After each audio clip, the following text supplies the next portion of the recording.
What is up? And welcome back to Reggie's World Sports. I'm Reggie. And before we get started, I just want to tell you guys to hit that subscribe button, like, comment, and continue to support this channel.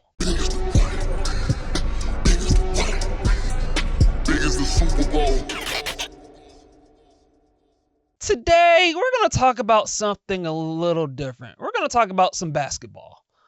And for those of y'all that didn't hear the news from last night, the New York Knicks and the Minnesota Timberwolves completed a trade in which the Minnesota Timberwolves traded Karl-Anthony Towns to the New York Knicks for Julius Randle and Dante DiVincenzo.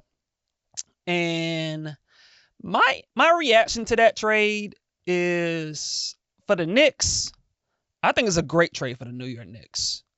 And for the Knicks, I gotta tell you, as a basketball fan and someone that's been, I love my basketball.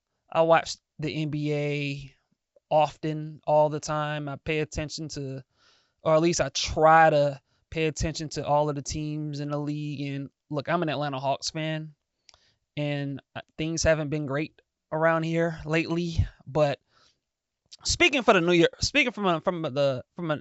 perspective of the New York Knicks, this is a great trade for them, in my opinion. Karl-Anthony Towns, to me, I think he fits that team rather perfectly. And when you look at the Knicks, they've needed a center. It's been no secret. They lost Isaiah Hartenstein to the Oklahoma City Thunder.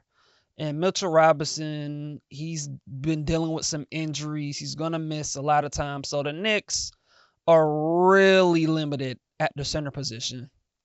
And so what they decided to do was they went after Karl-Anthony Towns. And look, Karl-Anthony Towns is a player that I've been a fan of. I've been a fan of for a while, honestly, dating back to when he was in high school. And I know he's dealt with some criticism over the years.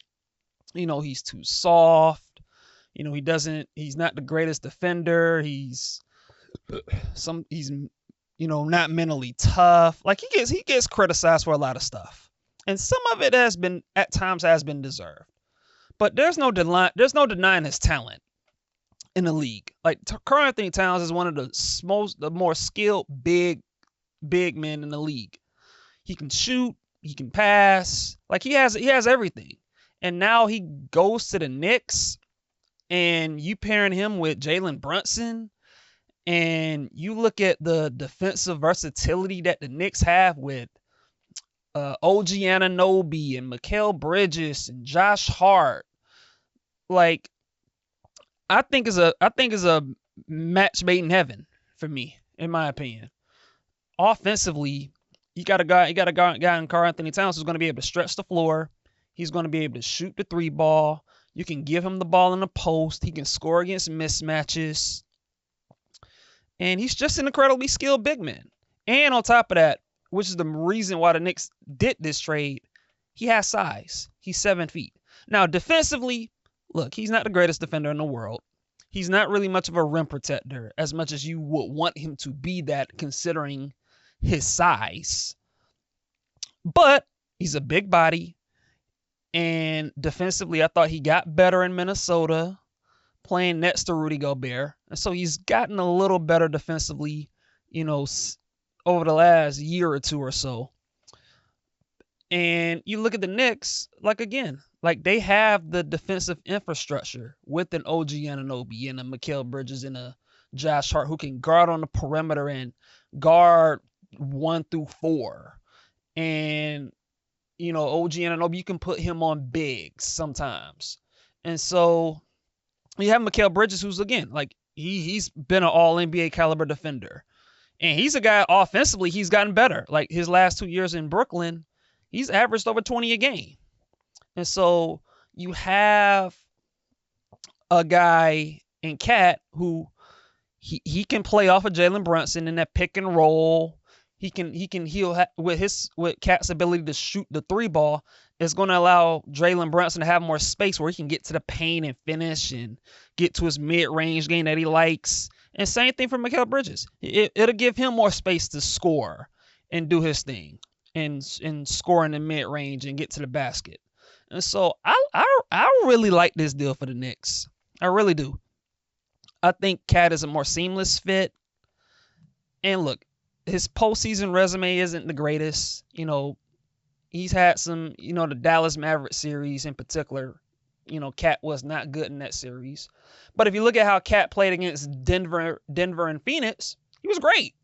He was great in that series. And I thought he held his own, against Kevin Durant and Nikola Jokic, the likes of those two guys. And so, again, I really like this deal for the Knicks. I think the Knicks got better.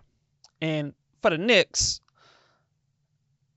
like, if you just look at where they've been and what they've been doing specifically for the last 2 to 3 years, they've just nailed every move on the margins. From signing Jalen Brunson to trading for Josh Hart and trading for OG Anunoby and having Emmanuel Quickley and Miles McBride and Isaiah Hartenstein signing these marginal low value signings and then trading them for upgrades. And so it's just been a masterclass of just team building for the Knicks. And quite frankly, as an Atlanta Hawk fan, I'm jealous of what's going on with the New York Knicks, because I look at what the Knicks have done to build around Jalen Brunson. I'm jealous because the Hawks have not really done the same when it comes to building around Trae Young. And look, I'm going to get to Trae Young in a later episode because I have a rant coming. Stay tuned for that, by the way. It's coming. But the Hawks just haven't done a good job building around Trae Young the way the Knicks have done around Jalen Brunson. Like, you look at Jalen Brunson, like, you're talking about Mikal Bridges, OG Anunoby, Josh Hart, and now you trade for Karl-Anthony Towns? Really? It's just incredible. It's just an incredible display of team building. And I think with this move, I think the Knicks are the biggest threat to the Boston Celtics in the Eastern Conference. And kudos to Knicks and the Knicks fans. Y'all have a lot to be excited about this coming year. And that's what I got. That's my thoughts on that. Now, on the Minnesota Timberwolves side of things, I'm a little confused. I'm a little baffled.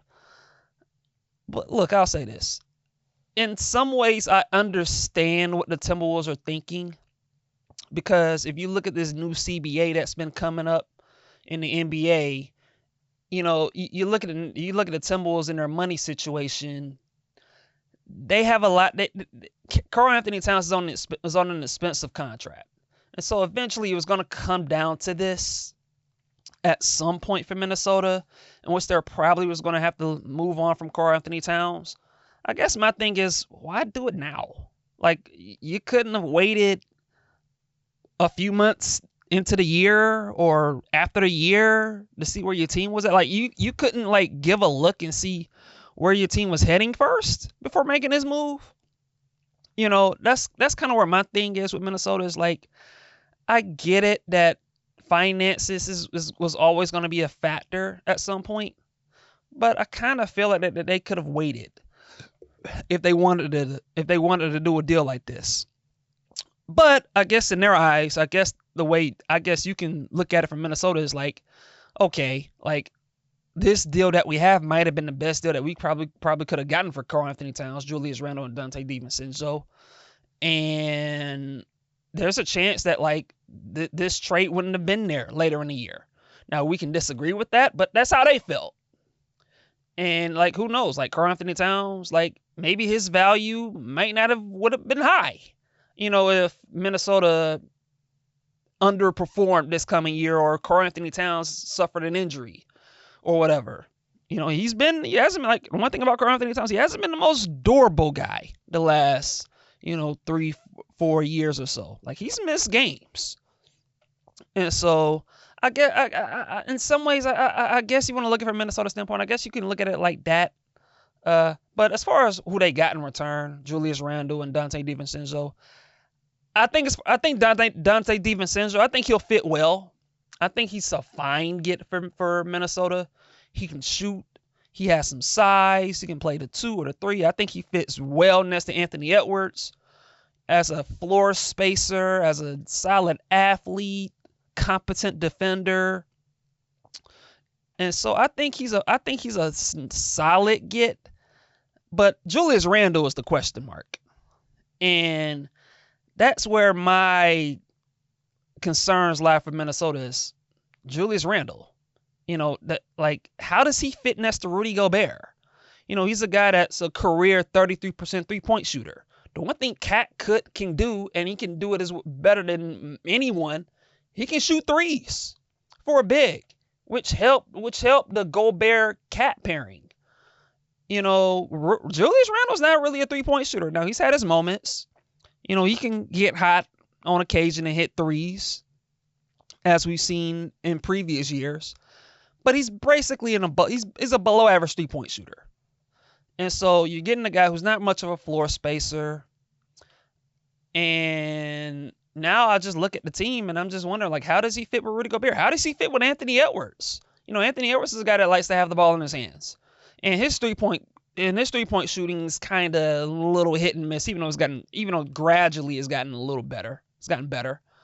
I think he's around 36, 35 to 37% or something like that.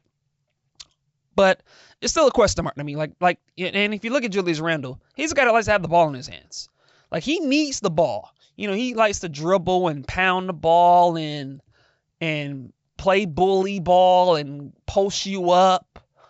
He's not really an off-ball guy. And so, again, the fit the fit is iffy to me. And look, they do have Naz Reid. Do they start Naz Reid, who I think probably fits better next to Gobert, and then Randle does? I guess Naz Reid and Randle's an interesting pairing. Those two can work because Naz can shoot the 3 ball. And so I look at where Minnesota is, and it feels to me that Minnesota, they're prioritizing flexibility and money, and they're prioritizing what could happen over the next 2, 3, 4 years as opposed to this coming season. And so I look at where Minnesota is, and I feel like they're worse. I feel like they're a little worse. I feel like they didn't get better with this move. Yeah, you got some assets, and yeah, you got, like I said, Dante DiVincenzo will help. I think he'll help. Julius Randle's a questionable fit, in my opinion. I really do. I think he's a questionable fit with next to Anthony Edwards and Gobert and Jaden McDaniels and that squad. And so I'm iffy on where Minnesota is when it comes to this deal. I feel like they got a little worse with this deal. They still could be a playoff team. I'm not gonna say they're gonna miss the playoffs for sure, because Anthony Edwards is one of the top 10 players in the league, and he had a great playoff run last year. You can't deny that. Rudy Gobert is still the best rim protecting center in the league, and so they'll still be able to defend. And you got Anthony Edwards. But I look at where I'll rank them in the West, and I would put OKC ahead of them. I would put Dallas ahead of them. I would put Denver ahead of them. Possibly even Memphis at this point. And so I feel like this trade made them worse. And look, we'll see what they can do in the long term to kind of reconfigure their roster. We'll see what happens next after this. But overall, I feel like Minnesota got worse with this deal, especially in the short term. I don't think they're as good as they were last year. Their lack of shooting concerns me. And so I worry about that. And as far as the New York Knicks, great deal for them. Great deal for the New York Knicks. I mean, I can't imagine how Stephen A. Smith's feeling right now. Seriously, I can't even imagine how someone like Stephen A. Smith is feeling, considering he's a Knicks fan and such. But for the Knicks, it's a great deal for them. Knicks fans should be excited about this coming season. I think they're the biggest threat to the Boston Celtics in the East. And they got better. No, there's no question about it, in my opinion. The Knicks definitely got better. And those are my thoughts. What do y'all think? Y'all think the Knicks got better? Who do y'all think want to trade? Y'all think the Knicks want to trade, or do y'all think Minnesota got better, or do y'all think Minnesota got worse? Or maybe you think the Knicks got worse. What do y'all? I would love to hear y'all thoughts in the comments. But like I said, continue to subscribe to my channel, like, comment, share with your friends and family, and hey, continue to support my channel. And that's all I got for today. And catch you guys in the next episode.